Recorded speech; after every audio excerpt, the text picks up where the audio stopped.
Introducing co-creator of The Black Mage, narrative designer for Guild Wars 2, comic writer for Agretsuko, Sonic IDW Scrapnik Island, and the upcoming Sonic IDW Chaotix 30th Anniversary Special, here to discuss his upcoming masterpiece that you can help bring to life through the Kickstarter link below, Endless Fantasia, one fantastic fella and a beautiful embodiment of black excellence. Please welcome Daniel Barnes. Whoa, you covered everything, huh?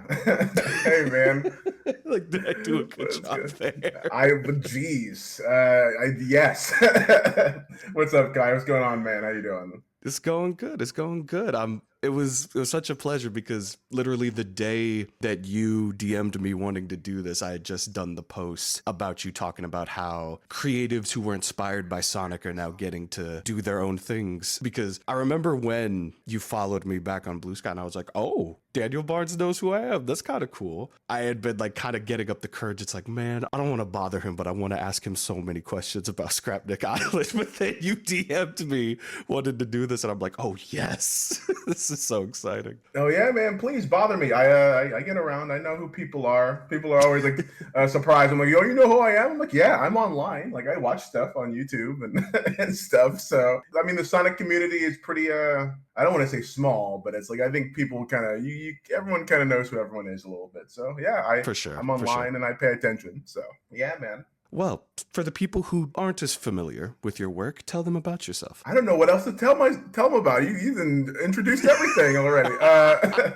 Yeah, I'm Daniel Barnes. Most of you probably know me as the guy who wrote Scrapnik Island for IDW Sonic, but I've also written a few other Sonic stories. I wrote my debut in IDW Sonic was a 6-page short story called Weapons in the 2022 annual with Isaac Jamerl and Omega fighting each other. And then I did a short piece in Sonic's 900th adventure. And then, I'm doing the Chaotix 30th anniversary, which as we record this will be out in pretty much exactly a month, like 4 weeks from now. And I have a few other IDW Sonic things I'm doing that have not been announced yet. So they've got me finally working on some stuff over there, which I'm really excited for. And I work on Guild Wars 2 as a narrative designer. That's my day job, my 9 to 5, my salary job.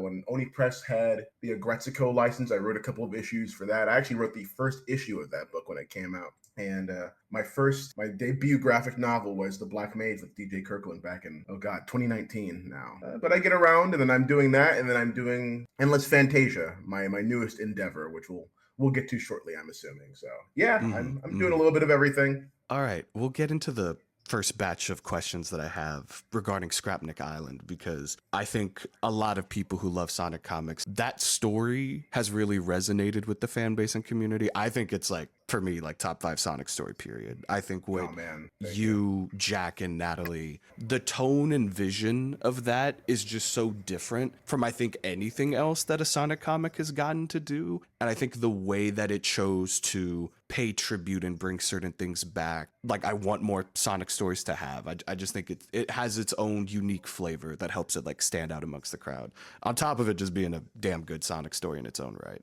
Oh, thank you. I really appreciate it, man. So how did you end up choosing the specific badniks that ended up being in that story? Because like seeing Mecha Sonic and Mecha Knuckles was awesome, but as someone who loves and misses the E100 series, like Sigma was such a special character to like have involved in a story like that. Well, yeah. So having Sigma in the story was great because he's basically an original character. Because if you look at the E100 series, there's like gaps in it. You don't see all of them. So it felt like a very natural, we're going to a kind of an island of Mr. Badniks where they're all thrown out, where there's some thrown out robots. What if one of them was an E100 robot we never got to see? And Sega was really keen on that too. And it really makes a lot of sense because a lot of ideally for me, when I'm writing for Sonic stuff, I feel like everything should kind of stand on its own. It should be kind of like in its own little bubble. And it kind of felt, so it's one of those, I feel like the comics shouldn't be like you have to read the comics to know what's going on in the games and vice versa. You should be able to just pick something up and go, oh, okay, I get it. And it works on its own. That's how all the best Sonic stories work, in my opinion, in the games, especially. Like you start Sonic Adventure 2 and you don't play Sonic Adventure 2 and go,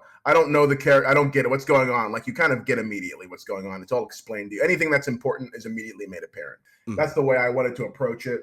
Mecha Sonic was, I mean, maybe Mecha Sonic and Mecha Knuckles are maybe the ultimate forgotten Sonic badniks. So I definitely wanted to use them. It's funny because originally I was like, I don't know if Sega's gonna want me to bring back Mecha Sonic. They might be kind of like, I don't know. So originally I presented it as like, how about we make up like a new made up like Scrapnik, but it has pieces from like Mecha Sonic, has pieces from this, has pieces from that. And I was like, okay, well, I'll do this because they probably don't want me to just do Mecha Sonic. But then they got back to me and they're like, hey, is this like Mecha Sonic? Can you just make this Mecha Sonic? And I was like, oh crap, yeah, of course. Like I was like really happy that they were like, yeah, just make it Mecha Sonic, dude. Sega was like really cool about it. They were great to work with on that. That's awesome. And they seem to really get it. As far as the different assorted little Scrapniks on the island, that was a really fun process because all that was, I jumped onto the IDW Sonic people, we have our own little Discord that we kind of like hang out in and chat. It really helps communication, and we just hang out and play games and stuff together. But that was a cool, like we did a jam session of, okay, we need to populate this island with a bunch of mixed up old garbage badniks. Everyone just like make up one and we'll put it in the book. So everyone just kind of made up their own little thing.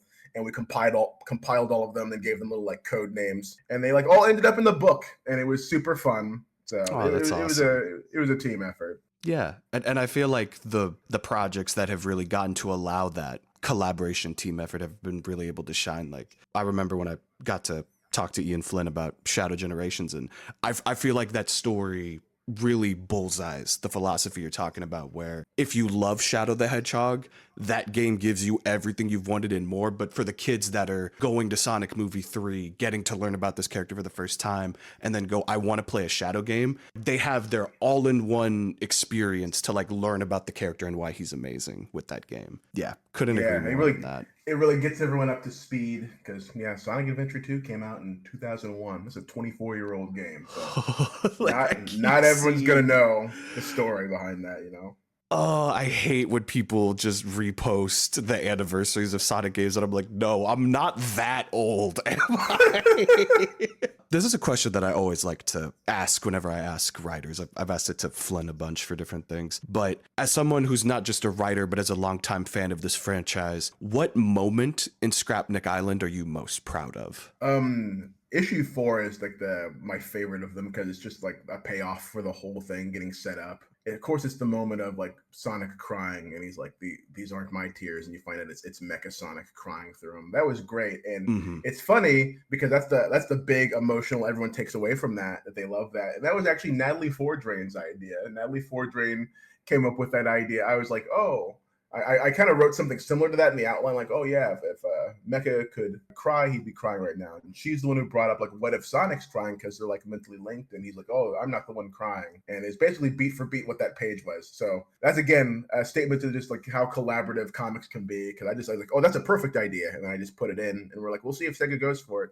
And Sega was like, yeah, this is great. So they didn't say anything about it. So I love that moment. I loved when Mecha kind of has his kind of PTSD nightmare when he's like remembering how he got destroyed on Sky Sanctuary. Oh, yeah, yeah. And my favorite little fun bit that I got to put in was in issue 3 when Tails is fighting Mecha, when he has the scouter and he's like looking at Mecha and it just says, and it has the lock-on technology logo pointed on him. That's my favorite bit. I'm like, oh man, that's there's layers to this. I love this gag. Him having the gun and the scouter was like the hardest image of Tails that has ever existed. Tails is awesome, man. We gotta give our boy his cool factor back. He's cute, but he's cool, you know? You gotta have both of them. That's cool to hear that Natalie helped bring that idea to life. Like when you were kind of assembling the team that worked on this, when you ended up nailing it for Jack and Natalie, like how did that feel to kind of have those two people to help bring this vision to life? It was great. Our editor at the time, David, he selected Jack because he's like, oh, this is like really machine heavy. And Jack at the time worked on a lot of Transformer stuff at IDW. So he's like, of all the artists on Sonic, he's probably the best at drawing robots and machines. So it made a lot of sense. And he was great. I loved working with him. And Natalie's funny because I wrote this pitch up And I just shared it with Natalie because I had been corresponding with Natalie on Twitter. I was like, "Go check this idea out," and she really latched onto it. She really liked it a lot, to the point that she started just doing like rough sketches and like mock-ups of stuff before the idea had even been sent off and approved. So she really liked the idea. So it made a lot of sense. I'm like, oh, of course. Well, Natalie has to work on it. She's coming up with everything for it, kind of her own volition. So she really pushed for it. And me and Natalie have a lot of the same creative sensibilities. Like, it's funny. She drew Mechasonic with the tattered up cape, and I already knew I wanted to do that, but she like did it before I even said to do that. And I was like, oh yeah, she gets it automatically. Because I wanted him to look like, I don't know if you've like watched Metabots before. I wanted him to look like kind of Rakusho. Oh, wow. Really? Okay. Yeah. So because Rakusho walks around, he has the tattered brown cape on. So that all factored in. There's a lot of Mechasonic he's a Rakusho, and he's a bit of Mewtwo from Pokemon the first movie is what I kind of drew from for him. It all fell into place. I think my last question for Scrapnik is, when you kind of got to see like the full story and how it would progress, and then you ended with Mechasonic holding the flower and going, "I'm done being controlled by yesterday. I'm going to live for tomorrow." Like, did you know that you just wrote one of the best finales to a Sonic story that's ever existed? Because I was just like, I just remember sitting in that moment, reading the book and just going, I need this man in the lore team. I need this man Daniel Barnes working on everything immediately.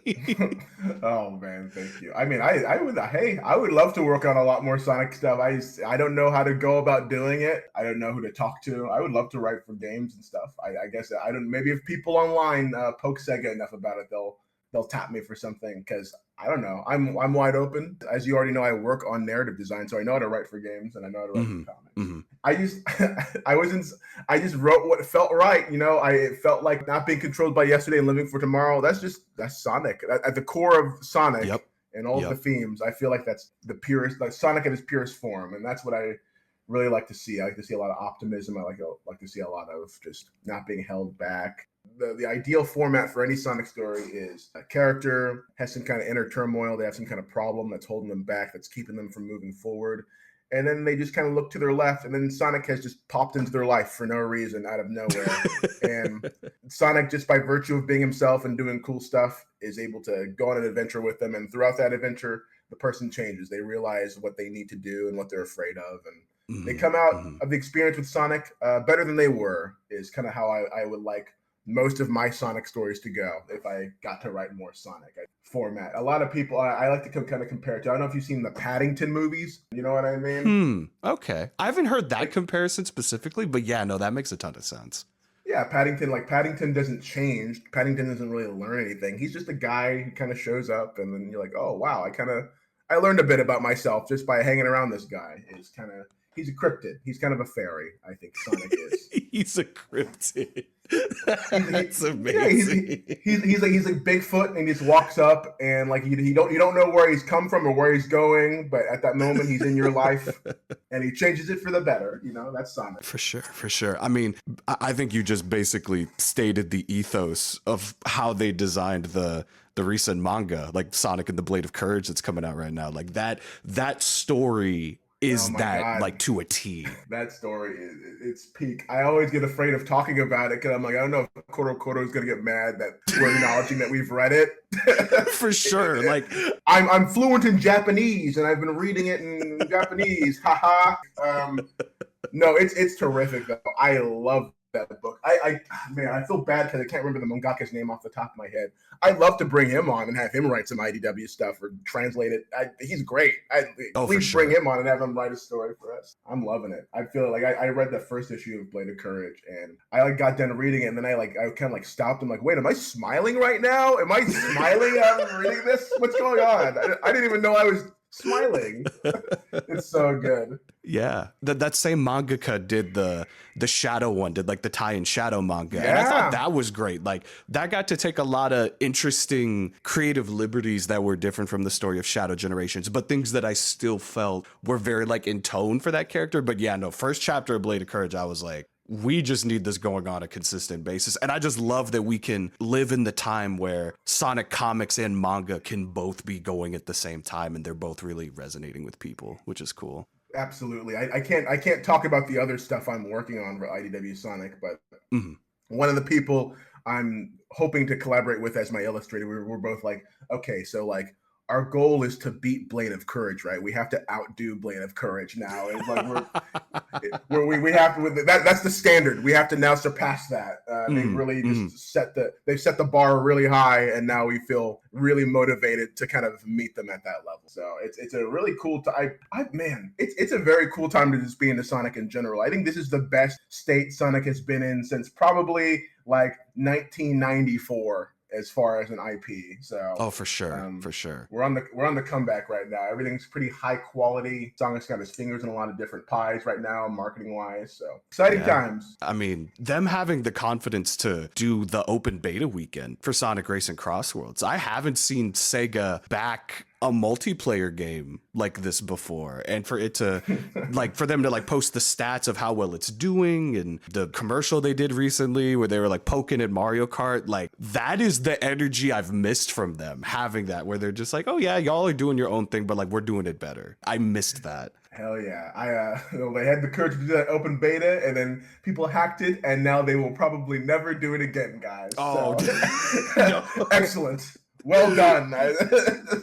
Can't have nothing around here, man. No, for sure. Uh, The second they said it was going to be on Steam, no, I was don't like, put it on oh, PC, bro. Come I was like, on. oh, this entire damn thing is about to be data mined. It was worth it, but I'm like, damn it. Oh man, I don't think it's gonna hurt their sales. I think people are still gonna get it anyway, just have from how good it Yeah, is. Yeah, yeah. maybe I won't stop playing it when Kirby Air Riders comes out. Maybe I'll keep playing it.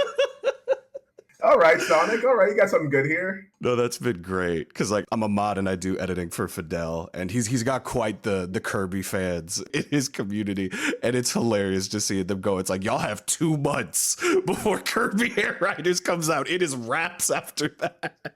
Oh man, if Fidel has Sonic and Kirby fans, then they need to definitely if they ever make a new Klonoa. I mean, if Bubsy can get to 4, I think any platformer entry has a chance. If Bubsy Man, can come back, I man, truly think any platforming mascot has a chance. I'm really happy for the Bubsy team, and the game looks legitimately good. I saw Bubsy 40 get announced. I'm like, dude, where the fuck is Rayman at, dude? I'm being so mad. Thank Like you. Bubsy getting a new game, and now Rayman. Come on, man. Nah, Come they on, can't. dude. You can't do Origins and Legends back to back and then just stop doing Rayman. It is just so depressing.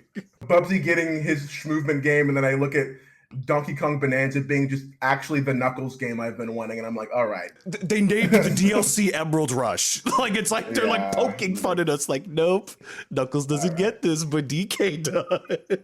Y'all playing in my face now, dude. Come on. You have this wonderful affinity for what I feel like are the underdog characters when it comes to Sonic. Like your one shot, you wanted to do Gemerald and Omega. For Scrapnik, it's this love letter to these Eggman robots and iconography. How did the Chaotix 30th end up being a project that you got to pen? They literally it was a lot of these projects some are just sometimes I pitch something and they show it to Sega and they go, oh, okay, yeah, let's go with that one. And then sometimes they just approach me for stuff. And this time it was like, hey Danny, we know you want to write more Sonic, and we have a Chaotix 30th anniversary that needs to get written. Would you like to write it? And I'm like, of course, because I want to write any Sonic. So I just kind of adopted it because they approached me with the offer. So yeah, I didn't pitch for it. I didn't ask for it. They just gave it to me, and I'm like, okay, well now I need to like brush up on the Chaotix and learn about them as characters and get better at writing them and stuff. So that was a Mhm. really educational experience. I think I recently posted like a couple of days ago how I've always liked Vector. I think Vector's a cool guy, but after like writing Yeah. this, I'm like, oh yeah, Vector's like a top 3 Sonic character for me now. I love Vector. He's awesome. Oh, So for sure. Yeah, yeah. Vector has always been my best friend who I've shared Sonic memories my whole life. His favorite Sonic character. So I'm glad that Vector's been getting a lot of love. I'm excited to see all of his rival battle dialogue in Crossworlds. I think Flynn is going to do a good job with them. yeah, that's a lot of like so when I start to research stuff, like when I start to seriously research Sonic stuff for the comics when I started writing them, what I started to kind of fall into is I've started to really, I don't know if you know who Wendy Gaylord is. I start to watch a lot of their videos that just kind of translate the Japanese versions of the games over more accurately. So I look at those, and then they've also translated the Sonic Channel stories from several years ago. I don't know if you read the Sonic Channel stuff, but Those those are are really so good. good. Yeah. They're really good. I think Toyota wrote those, and then Yeah. Wendy translated them. And so those are really good insights into who the characters are in these like little contained things. So I'm really trying to specifically look at the Japanese stuff that Sonic Team is doing and understand who the characters are from that perspective. Because I think from a lot of times there's a lot of kind of a skewed understanding of who the characters are, who people want them to be, and that's just by nature of kind of how inconsistent and split up Sonic as a franchise has been. Like, Yeah. I Yeah. love. I religiously collected all of the Sonic Archie comics, and I have them right here. And I've been hunting them down, and it's been fun to like find ones that like are still in good quality.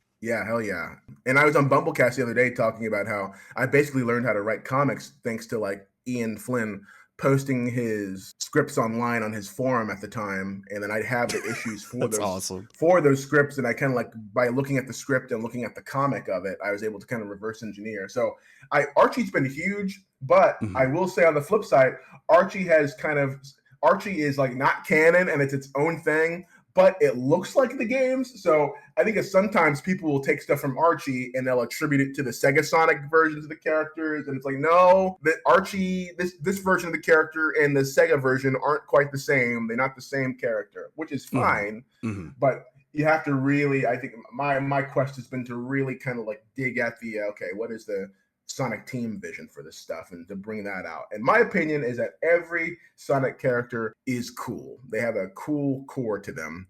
For sure. For sure. And it's all about telling the right story with them that brings that to the forefront. Whether it's it's the Chaotix, it's Amy, it's Silver, it's especially Sonic. So it's about finding that. I think a lot of people have their favorites, but I'm always like I like the challenge of finding what is so cool about this character and getting to the heart of that. So the general premise of the story is it's like we're at this place called the Smithsonian Museum. Sonic and Amy are there checking the place out, and they run into Vector.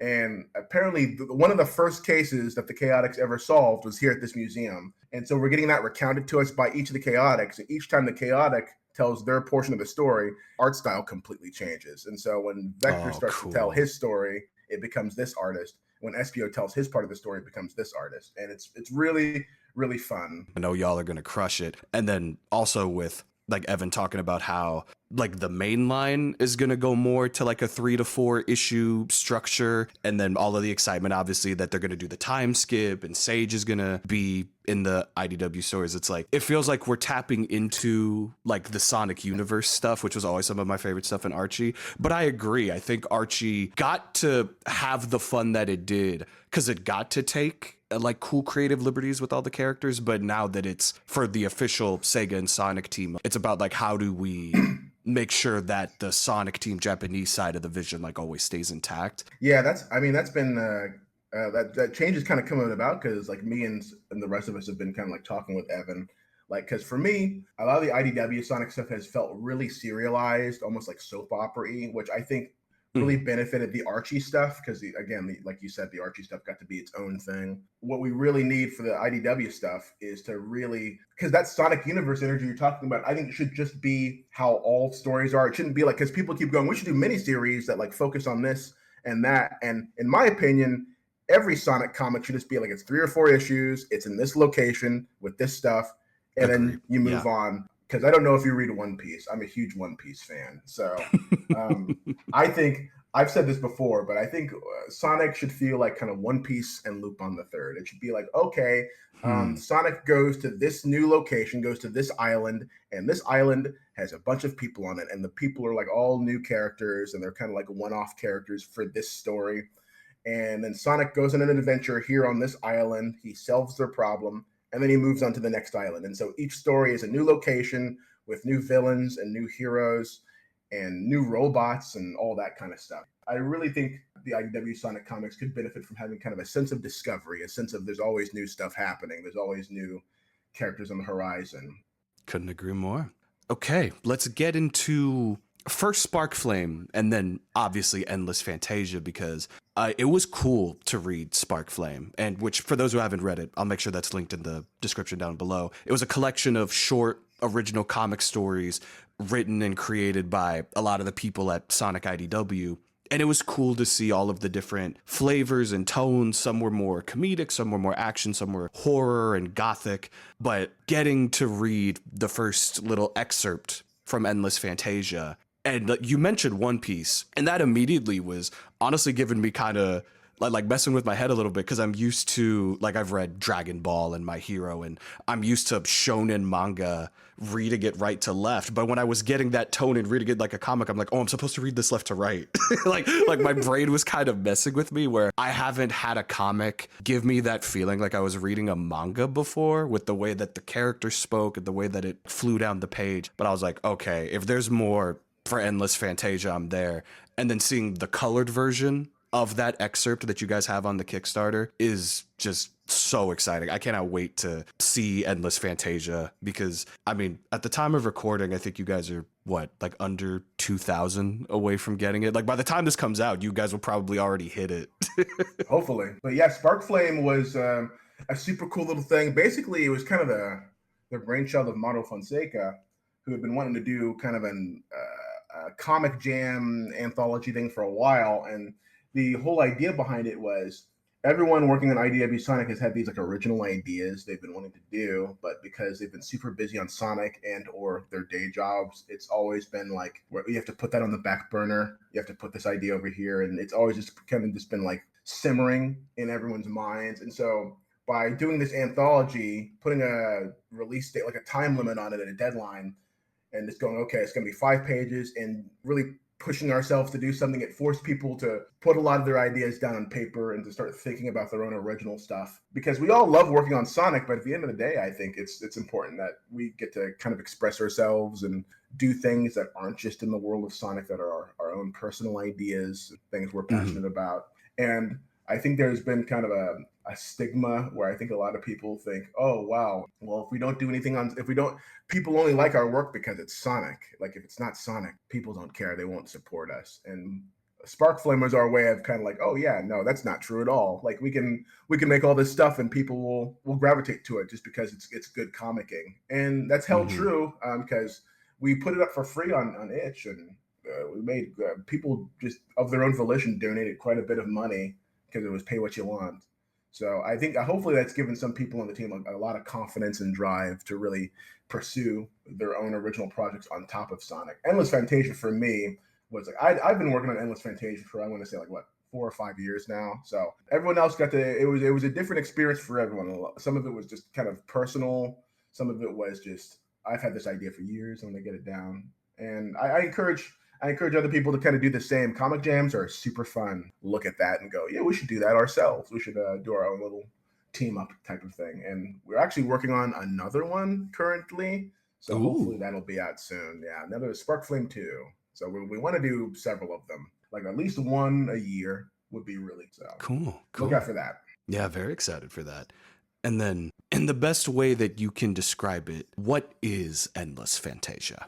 Oh man, so Endless Fantasia is my own original creator-owned comic series that I'm developing, and it's essentially the elevator pitch I always give is, it's kind of Sonic, it's kind of Final Fantasy and Kingdom Hearts blended together, and it's remixed fairy tales and storybooks and fables in this original universe that has that kind of JRPG, battle shonen, Sonic-y vibe to it. Essentially, to make original comics built from the ground up to support libraries and literacy foundations and get kids excited to read. Because I'm working with a nonprofit organization called Storyleaf, and this book is kind of the centerpiece of a literacy initiative I want to start. Because the idea is, I think when people think of edutainment, they kind of think it's kind of corny. They think it's kind of boring. Like, oh, it's kind of lame.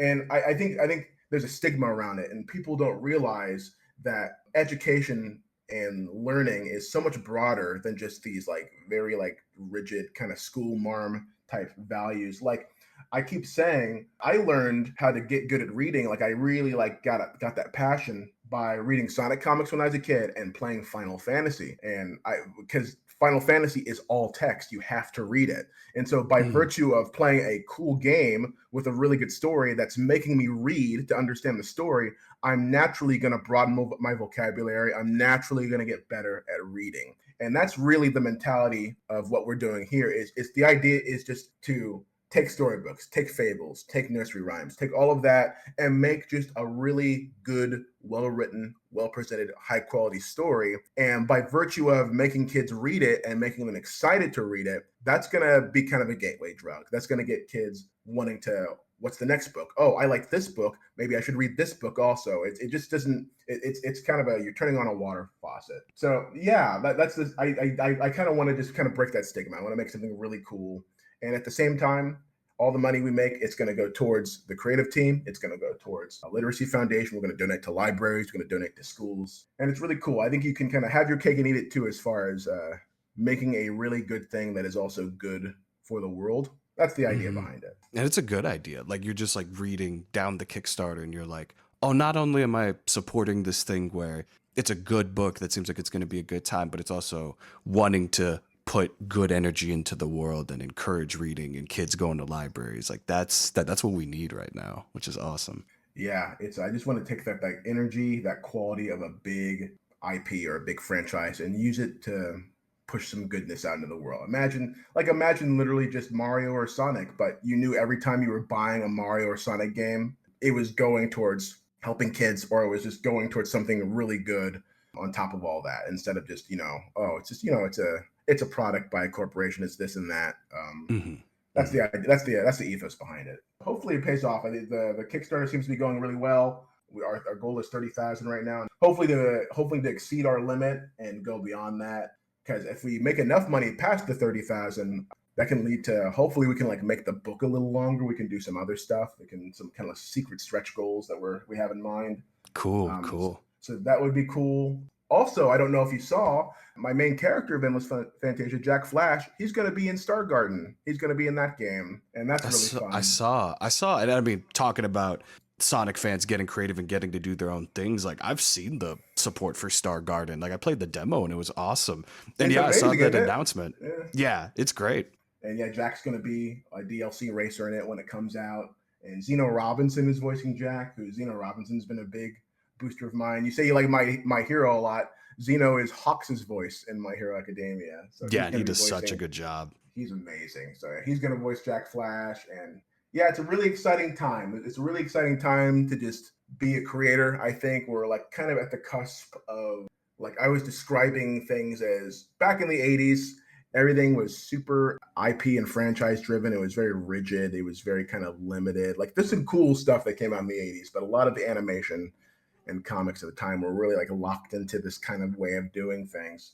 But the 90s came along, and the 90s was all these people from the 80s like, okay, we're tired of just making cartoons for the sake of making toys. We want to make our own avant-garde. We want to make art stuff. Yeah, like the response to the Super Friends was that we got Batman the Animated Series, right? We started to get like cool, weird stuff. And I think we're in several of the industries right now, we're on the cusp of that. Like as we talk about this, I think Knights of Guinevere just came out. Oh yeah, for Glitch. Yeah. For Glitch production, amazing pilot, amazing. And we're starting to really get these like, oh, we can kind of make our own stuff. We don't have to just make our the Disney and the Nickelodeon. We don't have to just we can really break free and make our own stuff. And I think from different fronts, we're starting to get that. And hopefully Endless Fantasia is one of those things among those kind of generation of let's make our own stuff. Let's put that energy out in the world. Hopefully it's part of Star Garden. That's part of all these things. Yeah, man, it's really exciting. And then I think my last question I had regarding Endless Fantasia is, when you reached the decision to do Kickstarter for this, for the ambition and the scope that you guys had, and took that leap of faith, how has it felt to get all of the support? Because I remember seeing it when it came along my feed. I'm like, okay, second I get a chance to, I'm going to support this because I love Daniel's work. And just off of Scrapnik alone, I was going to support this regardless. But just to see, like, I've seen so many people, friends of mine who are also in the Sonic space, really resonate with Endless Fantasia and are super excited about it. Like, did you guys expect the support that you guys have gotten so far? it was like I was hoping to get it. I wasn't like so confident it was going to be there, but it's Mhm. been really pleasant and heartwarming to see everyone show up and be super cool about it and super supportive. It's really humbling, and I get to I get to look at the backer report and stuff and see every backer that gives money, and some names pop up. I'm like, oh man, I didn't wasn't expecting them to show up. That's really cool, and just seeing kind of all these different people in my life just show up to help me with this thing has really been very nice. Really put some things in perspective in the best way possible. I'm hoping it all pays off and I don't let anybody down, and everyone's faith in me is well deserved. I have a feeling it will be. My final question that I had, kind of different from everything else, is just I see you posting the pictures of it all the time. What is your workout routine and diet? Because, like, how do you keep the shape that you do? Like, I need to understand. Oh man, I don't do anything fancy. All I do is I calorie count, so I make sure I'm eating like less than I eat like 2,000 calories a day, and then my workout routine is just every day I do 100 push-ups, I do 100 sit-ups, and then I run a mile and a half. And there's just other little things I do every other day, like squats and chest presses and stuff on machines. But the basic heart of it is just run a mile and a half, do 100 push-ups, do 100 sit-ups, and avoid eating sweets and stay around 2,000 calories and drink a lot of water.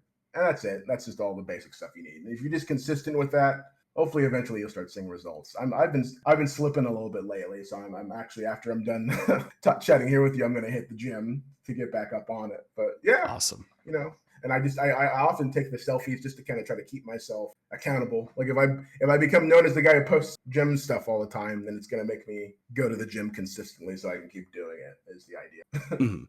Yeah, the best thing you can do for exercise is having some type of accountability partner. It really helps you just kind of keep things in check. Thank you for swinging by and doing this. This has been delightful. I hope we get to do this again sometime, whether it's for a future Sonic related thing or when Endless Fantasia is sent out to the world. Like, I would love to do this again. Heck yeah! I mean, Chaotix comes out next month. If you'd like to talk about chaotic stuff, I'm For always sure. happy to come back, my friend. For sure. Alrighty. Anything else you want to tell the people?